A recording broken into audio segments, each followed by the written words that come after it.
peoples of the worldwide federated internet. What's good? Random thought on the state of politics.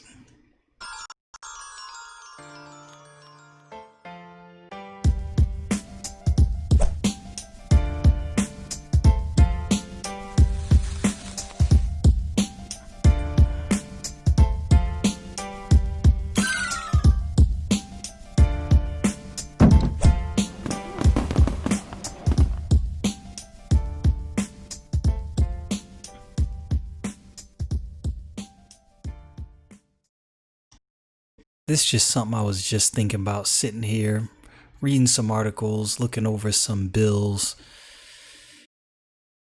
Do we have political PTSD? And the reason I say that is it kind of does shock me, the fact that you can't really have talks or discussions across the aisle. People joke about it, but politics really is very akin to and similar to gangbanging right now. My side won't listen to your side won't listen to my side, and then we got the other guys. If somebody has a D behind their name, you don't want to talk to them or look at anything they bring up. If somebody has a R behind their name, you don't want to look up or talk about anything they bring up. And man, if somebody's independent or libertarian, forget it. You ain't even trying to listen. Do we have political PTSD? Now, with all of what I just said, I will be completely honest with you. I have my questions about the Democratic Party as a whole. When you say that, people assume that statement is a endorsement of the Republican Party, and that's not what that is. The Republican Party, they have their issues. But the Democratic Party is a whole other animal.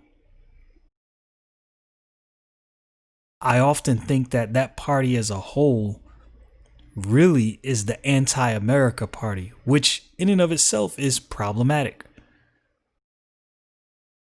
But even with that said,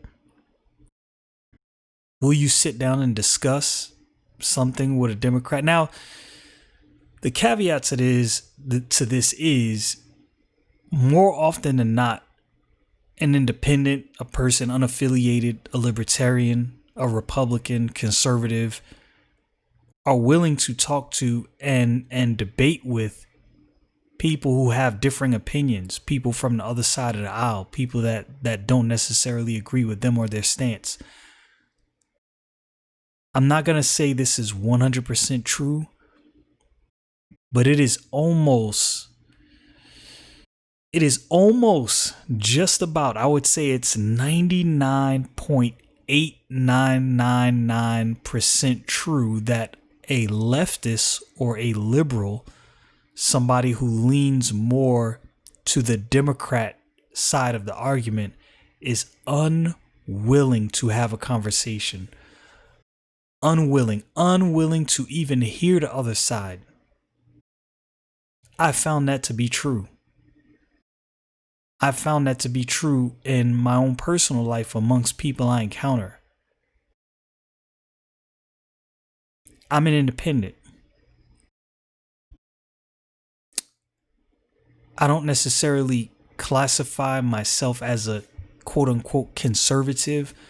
My views are more conservative than not when conservative values and principles align with biblical teaching. But what I found is I can talk to a registered hardcore Republican. I can talk to a registered hardcore libertarian. I can talk to other people who are independent. But when it comes to like hardcore registered leftist Democrats, there is no conversation to be had. Are we suffering from political PTSD manufactured, endorsed, and packaged by the mainstream media? Because as I said earlier, talking about music, media does the same thing with politics. They push a certain idea, and they've pushed it for years. And if a person hasn't saw fit to unplug, then all they have heard for years is the other side is bad. The other side hates you. The other side doesn't want you to survive. And has that created political PTSD? Where people who are more, because think about it, right? Now think about what I just said. There's people who are ultra leftists, right? Ultra liberal, hardcore Democrats that will not even so much as hear out an argument that differs from what they think. I'm willing to hear just about anything out. There's things that on his face, I'm like, I don't agree with that, but let me hear this out. Let me see. Maybe I'm wrong. Maybe there's something that I haven't considered, an angle that I haven't looked at, and that's happened to me very often. Very often I've heard out an argument and thought, I might have to reconsider this because I didn't think about that angle. This is why I say the Democratic Party and leftists more than not are just they call themselves progressive, but in reality they're anti-progress. Because everything they advocate for, not everything, a lot of things they advocate for would be a regression. We would be going backwards from where we're at today. I mean, think about it. Leftists are pretty much calling for segregation. Look, it doesn't matter what direction that segregation favors. If you're calling for segregation again, you're calling for us to go backwards. That doesn't help. That's not the way. If you're calling to tear people down because they're white, tear down a man because he's a white man, we're going backwards. That's not progress. Progress is, I don't care whether you black, white, Hispanic, Indian. That's irrelevant. What do you stand for? That's progress. What did Dr. Martin Luther King say? To judge a man by the content of his character, not the color of his skin.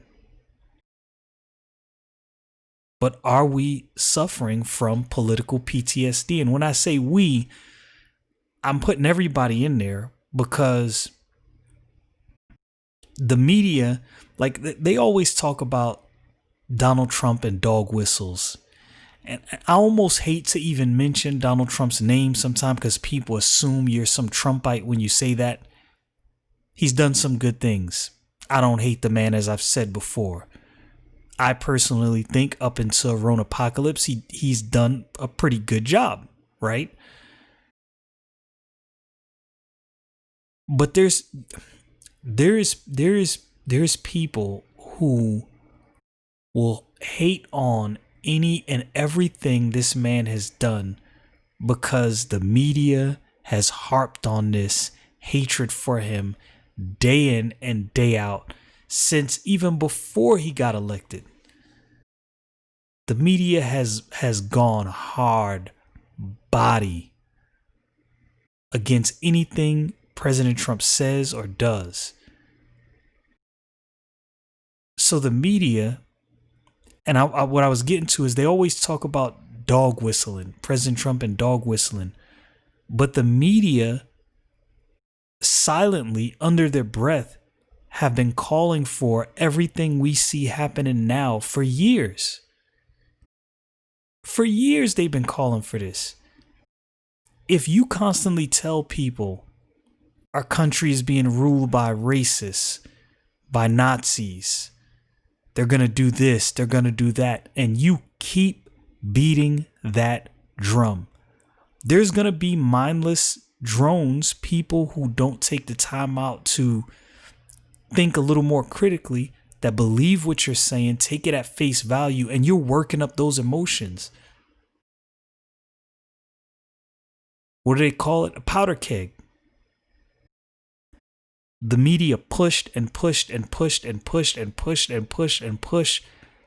And finally, the people who were constantly soaking this stuff in, the people who are more left leaning, have jumped off that cliff. They've ran with it. In some ways, I can't blame them. If you watch this all day long, hey, this is gonna affect you. But in other ways I can, because it's like, man, at some point you have to start thinking a little more critically, looking at what you're hearing and going, all right, let me do just a little bit of digging. I don't dig deep all the time. Sometimes I dig deep. Some stories I hear, I just do some surface level digging. And a lot of times, I'm going to be honest with you, a lot of times when it's fake news, these people do a really bad job at fake news. They don't even build their case, and they don't even hide their stuff well enough, because just on some cursory digging, 5 minutes in, you're like, oh yeah, this is untrue. Done. Sometimes you might do a little further digging, but has this caused political PTSD, right? Because you have independents, libertarians, Republicans, conservatives that really don't even want to talk to anyone on the left anymore, because they're just tired of the constant battle. They're suffering from political PTSD. It's like, man, I don't even want to deal with arguing with this dude. Just whatever, man. And then you got people on the left. You're wrong. You're just a racist. You're a Nazi. It's like, whoa, pump the brakes, bruh. Hear out what this person is saying. You don't know anything about this person. Listen, have a conversation. Maybe you are right. Maybe they are right. But arguing won't get you to that resolution. But are we suffering from political PTSD? And I think we are. I've said it before. Are you ready to unplug? The media is pushing people over the edge, and people are biting hook, line, and sinker. We need to get off of this. We need to get back to some degree of civility. Stay frosty, people.